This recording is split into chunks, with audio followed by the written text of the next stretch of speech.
My grandfather pissed off Salem's only real witch. Posted on Reddit by Salted Angus. You're gonna keep listening to this, right? If you keep listening here, I'll know you said yes. I grew up in Salem, Massachusetts, where that nasty bit of business called the witch trials happened. Yeah, they all claimed that every single person hanged wasn't a witch, and that it was all just hysteria. And for the most part, it was true, except for one. Her name isn't documented. She wasn't given the honor of a death certificate. Hell, they didn't even bury her. She was the one actual witch in Salem. She was the one who actually started the whole thing. Now, I wouldn't believe it either, but my family has its entire roots in this town. And as a history buff, when my father told me he had journals of my ancestors that settled the town and survived the insanity that was the trials, I jumped at the chance to read. For the most part, it was pretty boring. Just some explanations with problems with crops and a beef with some guy named Proctor over land. I asked my father if there were any more, and he told me to search the attic to see if there was anything. So I did. Aside from the tons of dust and most likely asbestos down the road, I found nothing.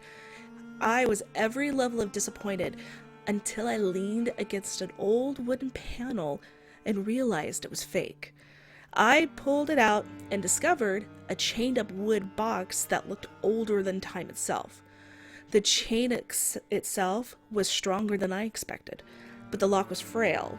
It didn't take too long to pick and take the contents out. It was a perfectly preserved black journal. I didn't tell my father. I didn't even open it until I knew for a fact that everyone was asleep. The contents of the journal were from my fuck ton of greats grandfather. It started off with a much more detailed recounting of each day. I kept reading, and eventually he brought up a woman named Evelynn. I had heard of falling head over heels for someone, but my ancestor wrote pages about this woman's beauty. On February 3rd, 1692, he professed his love to her, and she declined. The next 4 pages were some of the most vile and spiteful texts I've ever read. His love turned so violently sour, I felt dizzy just reading it. 2 days later, he wrote that he had a plan. He said that he would go to the authorities after slaughtering his own cattle and maiming himself with a blade and accuse her of sending her spirit to do such things. He expected that they would accuse her of witchcraft, and she would confess to save her own skin and spend some time in jail. But it went so much worse. They burst down her door and were greeted to a completely barren home. They poked around until they found some hidden trap door, and they climbed into the basement to find a scene that my ancestors spared no expense in explaining. It was a natural cave with an ominous green light illuminating the area. In the center was a pool of darker water, water darker than tar, actually.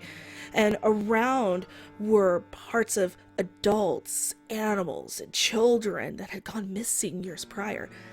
Connecting each severed limb and a pile of organs was a streak of blood drawn by hand, which glowed a fiery red. They were about to run in terror when someone noticed hair floating in the pool. My ancestor, filled with rage, leapt into the pool and dragged the woman out by her hair. It was the woman who rejected him. She was an actual witch. She was in the middle of a ritual that's purpose is left only to speculation, but my ancestors' actions interrupted that spell. They weren't able to persecute her as her flesh began to bubble and dissolve as she was pulled from the pool. She screamed as she dissolved, shouting words from a foreign language far too complex for the human tongue. As her eyes began to dissolve, she cried out a curse that would plague the people of Salem and anyone who heard it. With that final promise of death and destruction, she perished. Evelynn was dead.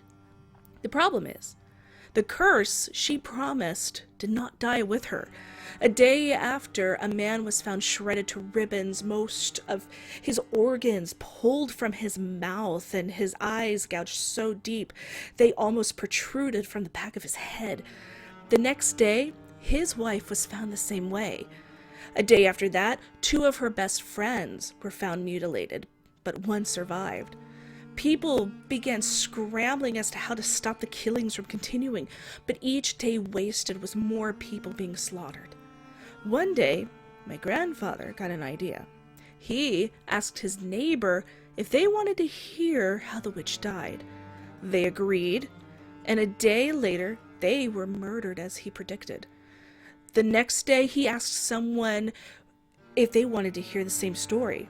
They rejected it and continued on with their day, and they were spared.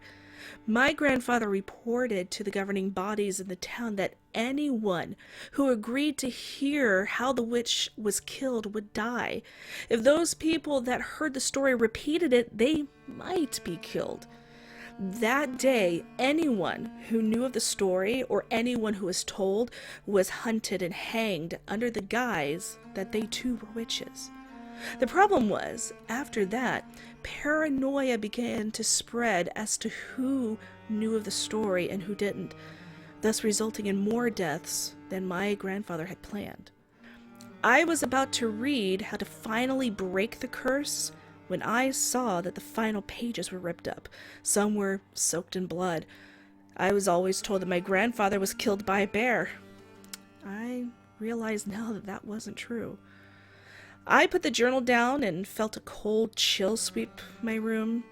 It took me a while to realize, but I had just heard the story of the witch's death, and that old son of a bitch started his journal entry for the day asking if the reader would like to hear a story. Turns out, there are 3 requirements to become a victim of the curse. You must know the witch's name, you must know how she died, and you must agree to hear the story. I don't know if telling others will break it and spare me, but no one I know in real life wants to hear it, except you. You already know her name, you already know how she died, and you kept listening. I don't know if this will work, but my last hour is coming up and I'm getting desperate. So good luck. The evening is coming.